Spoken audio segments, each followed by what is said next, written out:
আল্লাহু আল্লাহু আল্লাহ। এবার আপনাকে একটা তাত্ত্বিক বিষয় বলি, যারা সালাত আদায় করে না। সালাত কি সোজা জিনিস? সালাতটাকে আদায় করতেই যে হবে তার বাস্তব একটা দিক।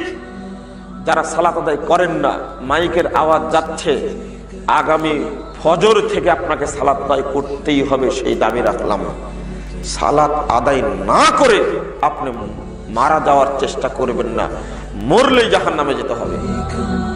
1 মিনিটের জন্য কেউ জাহান্নামে যাবেন? 1 সেকেন্ড যেতে চান না? জাহান্নাম কি জিনিস জানেন? ভাইয়াল কাউনা গাইয়া।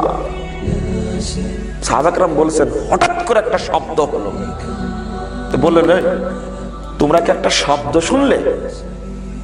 হ্যাঁ শুনলাম। তো জানো কি তোমরা এই শব্দটা কিসের?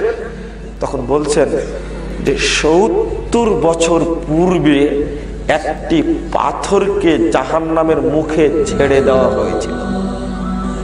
ওই পাথরটি 70 বছর পরে আজকে জাহান্নামের তলদেশে নিক্ষিপ্ত হলো। সেই শব্দ আপনি এবার ভাবুন তো দেখি, একটা বোঝার চেষ্টা করুন তো। একটা পাথর ছেড়ে দেওয়ার পরে ও 1 মিনিটে কত দূর নামতে পারে? এই পাথরটি 1 ঘন্টায় কত দূরে নামবে? এই পাথরটি 24 ঘন্টায় কত দূরে নামতে পারে? এই পাথরটি 1 সপ্তাহে কত দূরে নামবে? এই পাথরটি 1 মাসে কত দূর নামবে? এই পাথরটি 1 বছরে কত দূর নামবে? সেখানে 70 বছর যাবৎ নামলো, তলদেশে নিক্ষিপ্ত হলো। এবার ভাবুন আপনি জাহান্নাম কত গভীর। আপনি ভয় করেন না কেন? লজ্জা করে হলেও, একটু ভয় করে হলেও সালাত আদায় করা শুরু করো।